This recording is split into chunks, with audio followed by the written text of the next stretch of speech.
Hello नमस्कार ब्रह्म हमारे channel में आपका स्वागत। हम आपको बहुत ही महत्वपूर्ण जानकारी देने वाले हैं अतिथि शिक्षकों की नियुक्ति को लेकर। बहुत ही महत्वपूर्ण खबर है।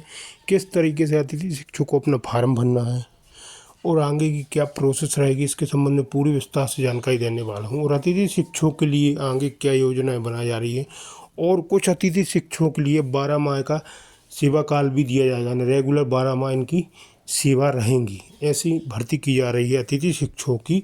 और अतिथि शिक्षकों की नियुक्ति किस तरीके से की जानी है, पोर्टल किस तरीके से अपडेट किया गया है, तो इसके संबंध में पूरी विस्तार से जानकारी देने वाला हूँ। रविकांत गुप्ता जी का क्या कहना है अतिथि शिक्षकों की नियुक्ति को लेकर, विस्तार से जानकारी देने वाला हूँ। वीडियो में बने रहें, वीडियो पूरा देखें। वीडियो अच्छा लगे तो लाइक करें, चैनल को सब्सक्राइब बिल्कुल ऐसे अपडेट पाने के लिए।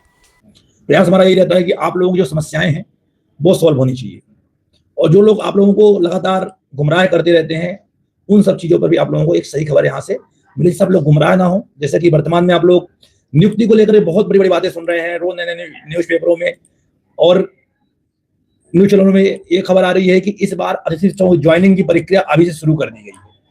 अब उस न्यूज वालों को जो गुमराह करने वाले हैं वो है विभाग के अधिकारी, कि जो ये कर रहे हैं वो केवल और केवल हमें मानसिक रूप से परेशान करने का एक तरीका है। क्योंकि जिस हिसाब से लगातार कार्य हो रहे हैं, जिस हिसाब से पूरे प्रदेश में अफरा तफरी का माहौल बना हुआ है, लोग परेशान हैं। हर वर्ष का डीपीआई ने एक नियम निकाल दिया है कि गर्मी के मौसम में हमें उन्हें परेशान किसी भी हाल में करना ही करना है, चाहे वो जैसे भी करे। और वही यहाँ पे देखने को मिल रहा है। जैसा कि आप लोग देख पा रहे हैं, लगातार पिछले 1 महीने से सभी हमारे साथी, पहले तो जो नए लोगों को रजिस्ट्रेशन करवाया गया वो परेशान थे, और वर्तमान में हमारे वो साथी जो पूर्व से कार्यरत थे वो सब परेशान करे हुए हैं। अब इसमें गलती किसकी कहें, गवर्नमेंट की, शासन की, या अधिकारियों की? ये अधिकारियों की मनमाना है या इसमें सरकार की ओर से भी कोई खेल है कि हमें परेशान करना ही है? क्योंकि जिस तरह से पूरे प्रदेश में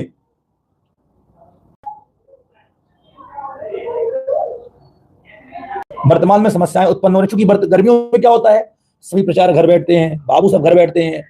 आपने संकुल सीमित कर दी। जहां प्रदेश में पहले हर कदम कदम में संकुल थी, आपने सीमित संकुल करके कर दिया। बोर्ड एग्जाम चल रहे हैं, संकुलों में बाबू नहीं मिल रहे हैं, संकुलों में प्रचारक नहीं मिल रहे हैं, सत्यापन होने में 1000 से 5000 तक लोगों से मांगे जा रहे हैं। और हर वर्ष का ये परेशानी आखिर क्यों? आखिर क्या विभाग को हमारी योग्यता पर भरोसा नहीं है कि जो उन्होंने ऐप बना के रखा हुआ है उनको अपने ऐप पे भरोसा नहीं कि जो हमने ऐप तैयार किया है उस ऐप में कुछ अच्छी चीजें हो पा रही हैं क्या? जो ये ऐप में लगातार सुधार करते रहते हैं, क्या वो ऐप फर्जी है? आपने साल भर हमें ई अटेंडेंस नाम में परेशान किया। अभी भी हमारे कई साथी ऐसे हैं जो ई अटेंडेंस के मार से उनको मानदेय नहीं मिला। हजारों साथी ऐसे होंगे जिनके काफी मानदेय ई अटेंडेंस के नाम पे कट गए। जब हम वहां बात रखते हैं अपनी, सर हमारे मानदेय कट गए, तो सर जो अधिकारी और इतने गंदे तरीके से हंसते हैं जैसे हमने उनसे किडनी मांग लिया हो, और वो जो हम जबकि अपने अधिकार का हम पैसा मांगने उनसे जाते हैं। साथियों, नई नियुक्ति जिस प्रकार के हाल दिख रहे हैं, 15 जून का दावा कर रही है गवर्नमेंट लगातार पेपर में और न्यूज चैनलों में, लेकिन मैं ये स्पष्ट कर दूं कि नियुक्ति 15 जुलाई को भी मिल जाए तो बहुत बड़ी किस्मत है। वैसे तो कह ही रहे हैं कि हमने पूरी तैयारी कर ली है और इस बार 1 जुलाई से आप लोगों को स्कूलों में हम भेज देंगे, लेकिन मुझे लगता नहीं है जिस प्रकार से इनकी चाल है, जिस प्रकार से काम चल रहे हैं, अभी तक जो पूर्व से कार्यरत हैं उनके स्कोर कार्ड लॉक नहीं हो पा रहे हैं, लॉक नहीं होने के कारण सत्यापन कार्य नहीं हो पा रहा है। 22 तारीख लास्ट डेट दिया हुआ है, शनिवार रविवार छुट्टी का दिन, और इसके बाद 1 हफ्ते, कुल 5 दिन का टाइम आपने दिया है। ऊपर से उसमें भी प्रचार लोग मिलेंगे नहीं मिलेंगे, समस्याएं बनी रहेंगी।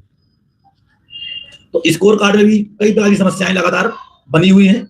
आप लोग थोड़ा सा, मैंने बोला था आप लोगों से कि सावधानी जरूर बरतें। कोई भी काम करने के पहले सावधानी आप लोग जरूर बरतें कि आप लोग कोई भी कार्य करें गलती ना करें। कई लोग अभी फोन आते हैं मेरे पास, सर हमारी जो मेन आईडी थी वो आईडी डिलीट हो गई। आप सोचिए, जिसकी आईडी में पूरे अनुभव के अंग 10 साल के अनुभव के जुड़े हुए थे, वो आईडी किसी कारण से डिलीट हो गई, वो परेशान है। मतलब कई तरह की समस्याएं लगातार आती जा रही हैं। कुछ तो हमारी जल्दबाजी से, कुछ जानबूझ के हम लोग जल्दबाजी कर रहे हैं, और कुछ तो मान लीजिए कि हम लोग को सरकार में बैठे आला अधिकारी परेशान कर ही रहे हैं। साथियों, आप सबको मैं ये स्पष्ट कर दूं कि सरकार की मंशा एक ही है कि आप सबको परेशान करना। पहली बात तो इन्होंने बधुआ मजदूर बना के रखा हुआ है। हम साल भर स्कूलों में कार्य करें, 1 महीने तक डीपीआई से लेकर के डीओ ऑफिस से लेकर के डीपीआई तक चक्कर लगाएं, चाहे वो स्कोर कार्ड को के लिए हो, फिर नियुक्ति के लिए हो, फिर रिक्त पद के लिए हो, मतलब समस्याओं का समाधान होना संभव नहीं हो पा रहा है। अभी वर्तमान में वर्ग 2 की नियुक्ति आज से शुरू हो गई है, काउंसलिंग शुरू हो गई है, लगभग 5000 पद उससे भरे जाएंगे और हमारे 5000 साथी इससे प्रभावित होंगे। मतलब 5000 लोगों की नौकरी में संकट है। रिक्त पद भी बहुत से कर दिए। मतलब कुल मिला के चारों ओर से एक ही चीज दिख रही है, आपको किसी भी हालत में हमें केवल और केवल परेशान करना है और कुछ नहीं।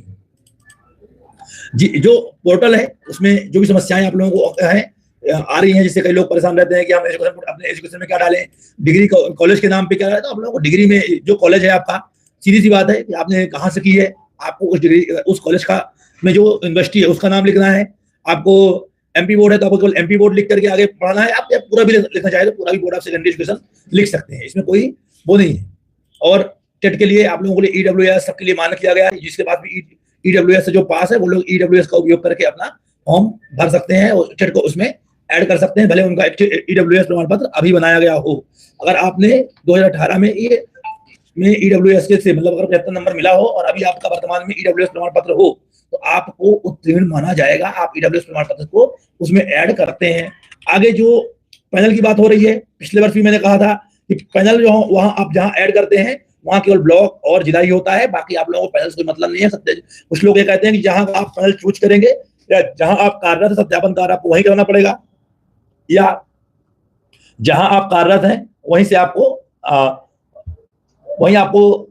पैनल में चूज करना पड़ेगा। तो ऐसा कुछ भी नहीं है। आप मध्य प्रदेश का कोई भी जिला, कोई भी ब्लॉक या कोई भी संकुल पैनल में चूज कर सकते हैं। सत्यापन कार्य कहीं भी करवा सकते हैं, आप कार्यरत कहीं भी हो सकते हैं। इस पैनल का उपयोग कब होता है? जब आखिरी में ऑफलाइन नियुक्ति होती है तो जिले और ब्लॉक के पैनल को चेक करके जहां पे रिक्त पद होते हैं तो इसमें आपको ज्वाइनिंग के लिए उठाया जाता है, ना कि सत्यापन के लिए। और ना ये कि मतलब है कि आप अगर किसी संकुल में कार्य कर रहे हैं तो पैनल में आप उसी संकुल को रखें, पैनल में आप उसको रखें जहां पे आप लोगों का जहां रिक्त पद लगे कि अगर हम कभी स्कूल से बाहर हो जाए या वर्तमान में हम स्कूल से बाहर हैं, कहीं भी रिक्त पद है कि आपकी नियुक्ति वहां बाद में हो पाए तो पैनल आपका है, जो पैनल है आपका उसी जिले का या उसी ब्लॉक का चूज करके रखें। अनुभव के अंक भी आप लोगों के ऐड होने बहुत 22 तारीख के बाद डेट दे रहे हैं। ये बहुत जल्दी इसमें शुरुआत हो जाएगी, उम्मीद है। परेशान होने की आवश्यकता किसी को भी नहीं है। बहुत जल्दी आप लोगों को प्रोफाइल लॉक करने के लिए और सत्यापन के लिए भी ऑप्शन आपके आईडी पर उपलब्ध हो जाएंगे। जैसे आप प्रोफाइल लॉक करेंगे संकुल सत्यापन होना शुरू हो जाएगा। आप लोग अपना कोई भी क्वालिफिकेशन अभी ऐड कर सकते हैं, जिसने भी बीएड डीएड किया हो, जिसने भी कोई नया एजुकेशन लिया हो, आप लोग उस यहाँ पे ऐड कर सकते हैं।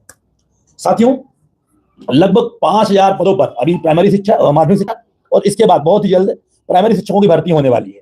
तो मैं लगातार आप लोगों से एक बात कहता हूं कि सह अकादमिक कोर्स वर्तमान में बहुत सारे स्कूल ऐसे हैं जहां पे बीपीएड एनटीटी के पद बनाए गए हैं। म्यूजिक, डांस, जितनी भी सीएमएलजी स्कूलें हैं वहां पे म्यूजिक, डांस, स्पेशल एजुकेटर की जो व्यवस्था है आपको बता दूं 12 माह का हो गया है। जिसके पास स्पेशल डीएड है वो स्पेशल डीएड मतलब जो दिव्यांग बच्चों को पढ़ा सके, उनकी नौकरी जो है शिक्षक के रूप में 12 माह की हो गई है।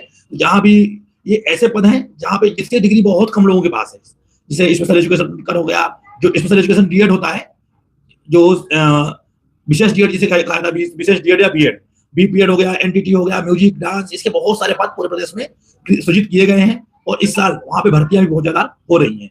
आप लोग जिसको भी सह अकादमिक कोर्स करने हैं आप लोग संपर्क कर सकते हैं। आपको मेरा नंबर दिखाई पड़ रहा है। बीपीएड, एनटीटी, स्पेशल एजुकेशन के एजुकेटर के लिए डीएड या आपको जो भी कोर्स चाहिए आपको यहाँ से मिल जाएगा। अभी वर्तमान में